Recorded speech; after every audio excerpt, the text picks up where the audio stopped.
Bonjour à toutes et à tous, je suis ravie de vous retrouver aujourd'hui pour un nouvel épisode en compagnie de Laurence Thiévin. Bonjour Laurence. Bonjour Mélanie. Je suis heureuse de te retrouver parce qu'on avait déjà réalisé un épisode ensemble. C'est le numéro 85 pour celles et ceux que ça intéresse. Et en plus de ça, c'est l'occasion aussi de célébrer la réédition de ton livre, donc le pratique de la numérologie créative, puisque c'est vraiment le thème central de cette série ensemble, la numérologie créative. Donc c'est un livre aux éditions Interédition. Et est-ce que, déjà dans un premier temps, tu pourrais nous parler de ce que c'est que la numérologie créative selon toi?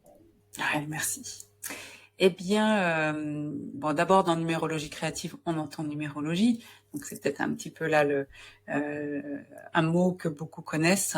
Nous sommes dans la symbolique des nombres, et donc si je vais tout de suite sur, on va dire la spécificité de la numérologie créative, pourquoi créative, on va bien sûr utiliser cette symbolique comme matière première pour aider chacun à mieux se connaître, à identifier ses talents, à identifier ses forces, à bien sûr aussi reconnaître ses besoins profonds, mais aussi ses ombres, ce qui peut aussi, voilà, à des moments donnés, nous limiter, nous nous crisper, etc. Donc c'est autant de points de repère qui vont vraiment nous permettre de mieux quelque part identifier qui on est. Donc ça, c'est, on va dire, ce qu'apporte cette pratique. Puis on va le voir, bien sûr, à travers cette série de podcasts. Après, dans la notion de créative, il y a vraiment l'idée d'aider chacun à développer sa propre créativité. Autrement dit, à de plus en plus sentir sa propre capacité à créer la vie qu'il souhaite. C'est pour ça qu'en tout cas, on va porter l'attention sur les potentiels. Et ce que j'ai envie de dire, c'est que créatif, c'est aussi que quand on accompagne avec cette pratique, c'est aussi créatif, dans le sens où on ne sait pas avant de voir la personne ce qu'on va dire. C'est-à-dire qu'on ne fait pas une analyse des nombres de la personne avant de la voir, mais bien sûr on prépare, évidemment, on a ces points de repère que sont les nombres comme une cartographie, mais ensuite ça va vraiment se coécrire avec la personne qu'on accompagne en fonction de son contexte, en fonction de ses sujets, et ce qui fait que les nombres, bien sûr, ils sont là, on va en parler et ça va vous permettre de voir que chaque nombre a une spécificité particulière, mais en même temps, chacun va les manifester à sa façon.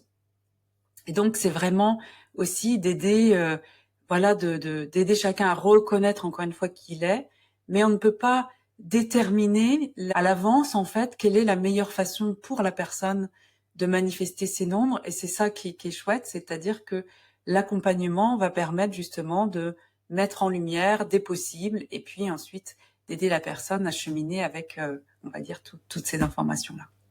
Et Wow. bien sûr, comme on va dire dans les différents courants de numérologie, eh bien on s'appuie sur notre identité civile, à savoir notre date de naissance, nos noms et prénoms, voilà, qui vont nous donner cette information symbolique. Hein. C'est vraiment ça aussi qui est intéressant, c'est-à-dire que dans l'univers symbolique, on considère que dans l'initiation, dans le démarrage, eh bien il y a beaucoup d'informations qui vont apparaître, qui vont devenir visibles, qui vont se dévoiler au fur et à mesure que voilà, qu'on évolue dans la vie.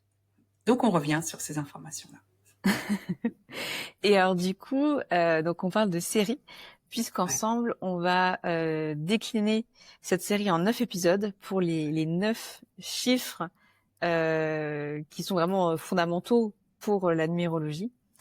Et donc au fur et à mesure des jours qui vont passer, vous allez découvrir un chiffre. Et alors justement, que représente ce chiffre? Donc pour simplifier le tout, c'est la mission de vie ou le chemin de vie comme tu l'appelles. Est-ce que tu peux nous en dire plus? Et puis après, nous inviter à le calculer pour après faire sens aussi et que les gens puissent utiliser cette série à bon escient. Super. Euh, donc d'abord, comme tu l'as pointé, effectivement, c'est un nombre qui est important, donc on va appeler mission de vie, mais qu'on va aussi trouver souvent avec le vocable chemin de vie. J'ai juste envie de dire d'abord que nous sommes, j'allais dire habités, on a de multiples nombres. Et donc c'est aussi, j'ai presque envie de commencer par un point de vigilance, c'est de veiller à ne pas se définir uniquement à travers cette mission de vie. On va voir qu'elle a de l'importance, vraiment, effectivement, c'est quand même au cœur, mais de se souvenir que voilà, on a de multiples nombres également, voilà, quelque part à notre disposition et qui parlent de multiples facettes à l'intérieur de soi. Pour autant, on va se concentrer sur ce sujet-là. Et qu'est-ce que ça, peut-être juste quelques mots rapides sur la mission de vie, c'est que ça parle vraiment de l'énergie qui est un peu au cœur du cœur de notre être.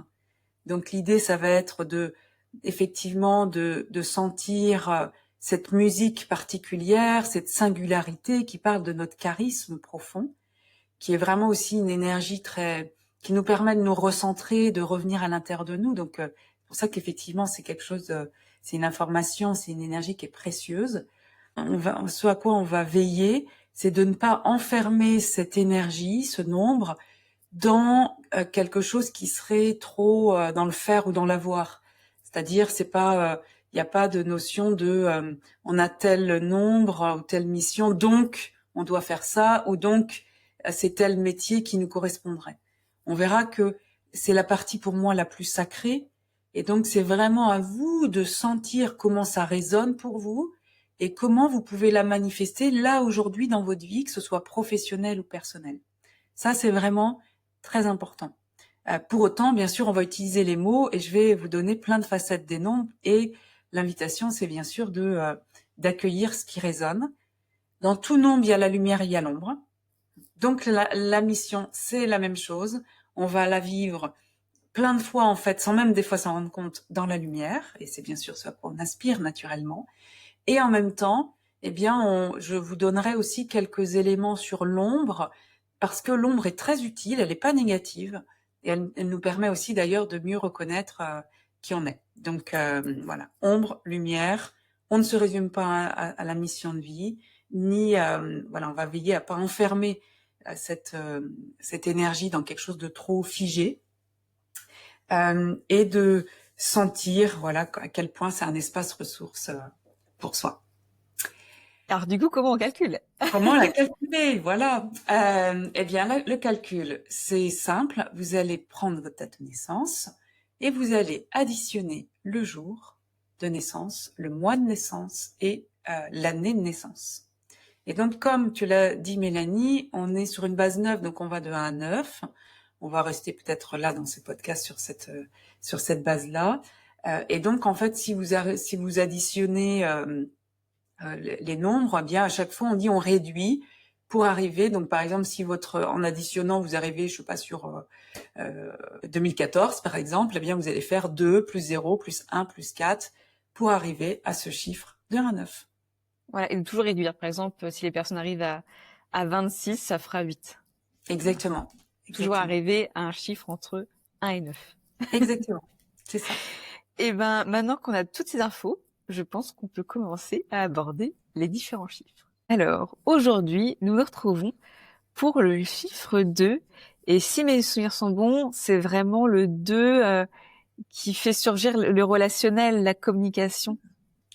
Tout à fait, tout à fait. Tes souvenirs sont très bons.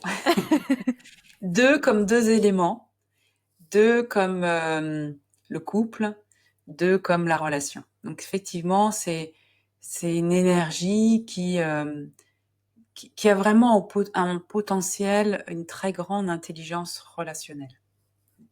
Et peut-être pour aller dans la dimension symbolique, le 2, dans le précédent épisode sur l'énergie 1, j'ai fait le lien avec l'énergie yang, le côté masculin qu'on a tous en soi. Pour le 2, c'est le féminin, le côté yin. Et même la forme du 2, vous voyez, ça démarre avec quelque chose de circulaire. Alors, il y a une base, bien sûr, mais il y a quelque chose de beaucoup plus rond. Et donc, c'est une énergie qui parle de réceptivité, qui parle de connexion à soi, de connexion à l'autre, d'écoute, de partage. Et donc, cette qualité potentielle de réceptivité, eh bien, fonctionne beaucoup, effectivement, avec le lien, puisque dans le lien, il est question aussi d'accueillir l'autre, de l'écouter et de dialoguer. Donc ceux qui sont effectivement porteurs de cette mission de vie 2, eh bien, il y a quelque chose qui vraiment invite à reconnaître cette capacité à, j'ai dit créer du lien, restaurer le lien aussi, apporter de la paix. C'est un grand thème, un grand sujet de l'énergie 2. La paix, la sérénité, la douceur. Ça veut pas dire, on va le revoir, il y a toujours l'ombre et la lumière, que tout est doux quand on a du 2, on est d'accord. Mais il y a quelque chose qui aspire à ça. Et si je joue d'ailleurs avec les d'autres, on va dire, images symboliques, alors à la fois, il y a une couleur qui est associée, c'est le bleu, qui est souvent même dans beaucoup, même en histoire de l'art, etc., le bleu est souvent associé au féminin. Il y a la première personne avec qui on est en lien, c'est notre mère, d'un point de vue biologique, hein, quand on est dans le ventre.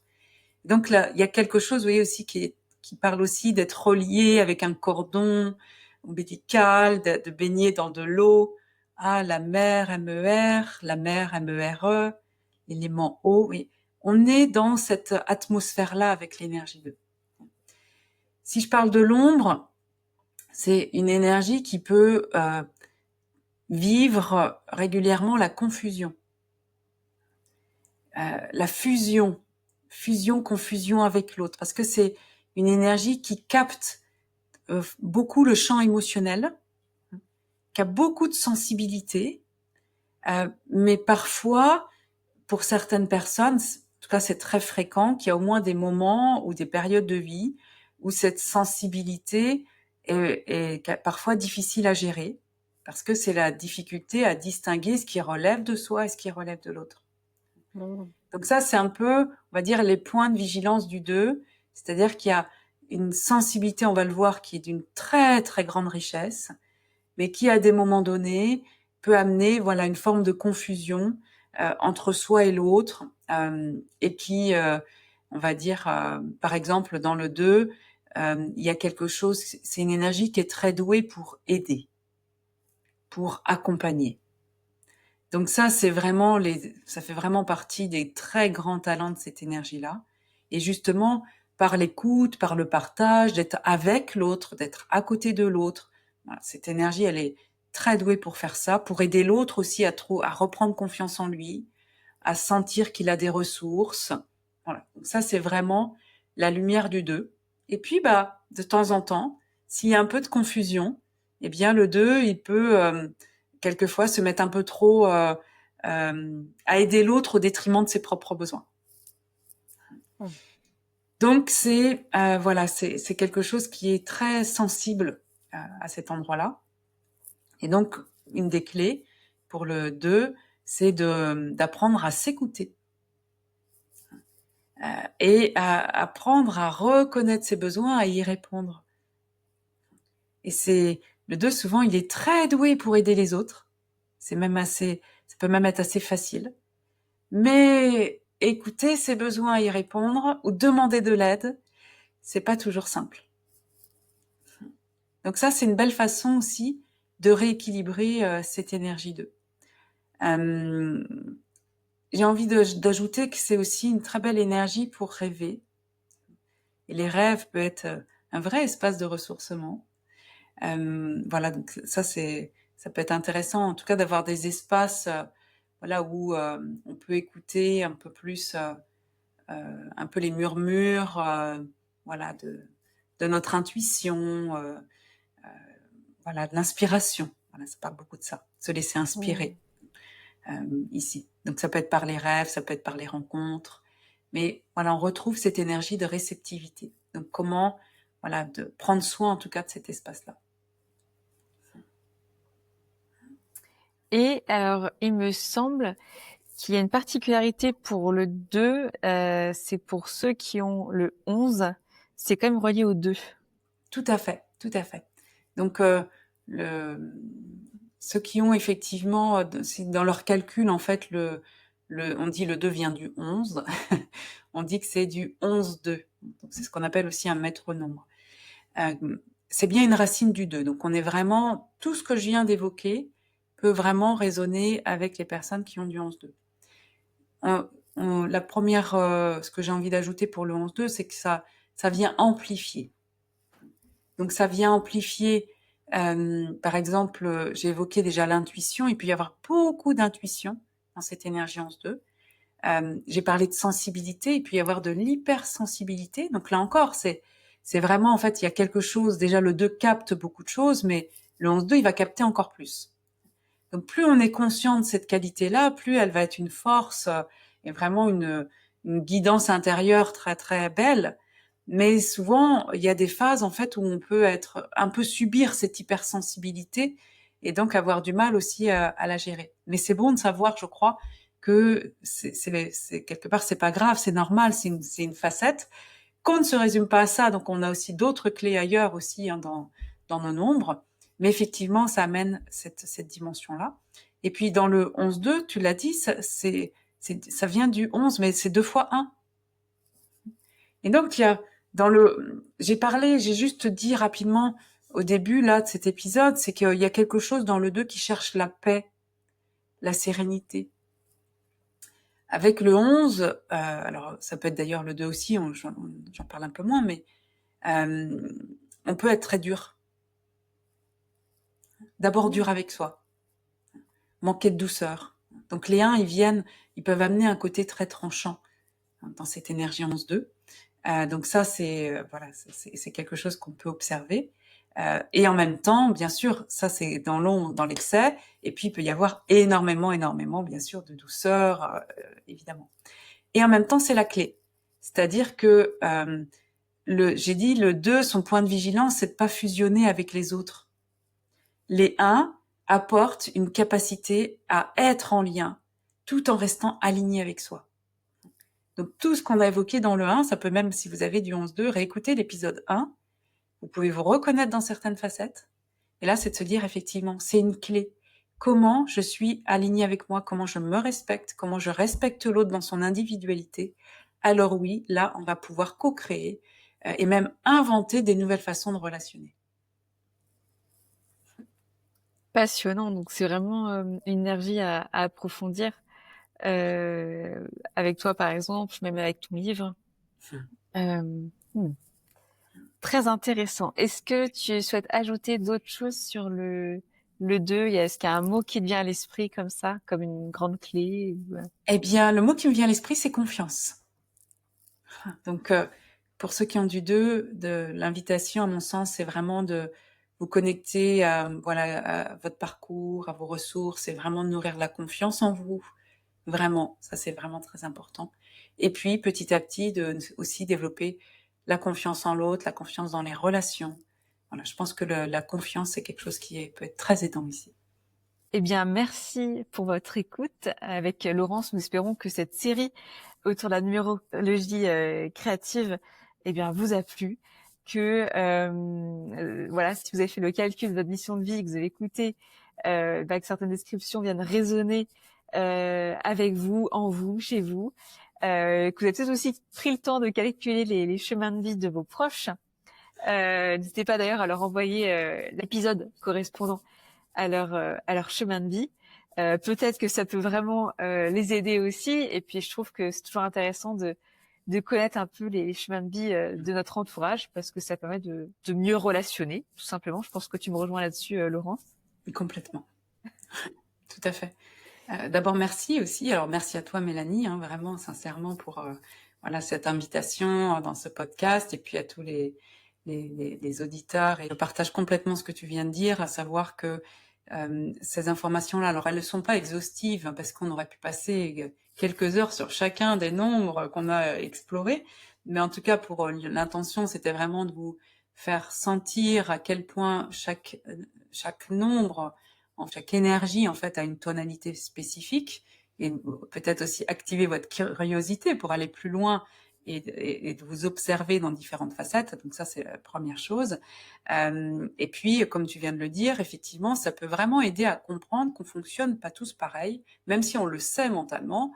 Eh bien, de comprendre que c'est vraiment un autre mode de fonctionnement que l'autre a. Je pense qu'effectivement, ça peut vraiment beaucoup aider à relationner avec les autres. Ça, je partage complètement. Ce que je voulais ajouter peut-être aussi, juste 2-3 petits points rapidement, c'est que il est normal que si vous avez écouté plusieurs épisodes, que vous vous retrouviez dans à travers plusieurs nombres. D'abord, vous ne vous résumez pas votre mission de vie, vous avez différents nombres, voilà, sur différents plans, que ce soit sur le plan physique, émotionnel, relationnel, mental, etc., et plein d'autres choses. Donc ça, c'est la première chose. Ensuite, ce que j'ai juste envie de dire aussi, c'est que on l'a évoqué à travers les épisodes, c'est normal de vivre la lumière et l'ombre. Et que les deux coexistent en permanence, et donc en tout cas, moi, je vous encourage à ne plus le voir comme négatif quand on est dans l'ombre, mais plutôt de sentir que peut-être comment vous pouvez revenir dans quelque chose de plus équilibré pour vous, et comment, après coup, ça peut vous donner de l'enseignement aussi sur ce qui est vraiment important pour vous. Voilà, donc c'est vraiment, à mon sens, d'avoir un regard constructif, en tout cas, sur ce qui apparaît dans l'ombre. C'est normal. Et j'ai envie aussi de dire que on a là le sujet et la mission de vie. Vous avez vu, sans doute entendu, que j'ai très peu parlé de métier ou voilà, ou d'activité à travers l'émission.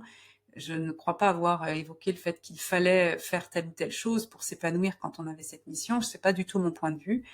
Mon point de vue, c'est vraiment je pense que il est question petit à petit de sentir cette musique personnelle à l'intérieur de vous, et que ça demande du temps. Et que plus vous allez sentir cette énergie, cette musique, plus vous allez pouvoir la manifester à votre façon. Aujourd'hui, dans votre contexte. Et ça change au cours de la vie. Et ça peut être d'une façon dans la vie personnelle, une façon dans la vie professionnelle et sociale, etc. Donc ça, c'est vraiment, pour moi, la mission de vie, c'est la partie la plus sacrée, la plus profonde, la plus subtile.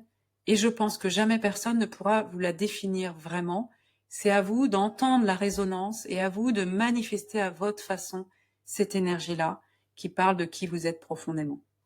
Donc, c'est vraiment ce à quoi je vous invite, à sentir votre capacité à créer la version qui vous convient la mieux, voilà, aujourd'hui, tout simplement. Sans vous mettre de pression, parce que l'enjeu, il n'y a pas d'enjeu, c'est d'être vous-même du mieux possible, voilà, et c'est parfait comme ça. Et que de toute façon, notre chemin de vie, notre mission de vie, on la vit tous les jours, même sans s'en rendre compte, et que c'est, comme on a dit, en fait, c'est un chemin, et que de toute façon, à la fin de notre vie, on l'aura accompli, qu'importe la façon dont on l'aura vécu. Exactement, exactement. J'en profite pour quand même vous recommander chaleureusement Laurence Thiévin. J'ai déjà réalisé plusieurs séances avec toi. Je trouve que c'est vraiment la numérologie créative, un espace très intéressant, un outil. Je l'ai expérimenté dans plusieurs facettes de ma vie.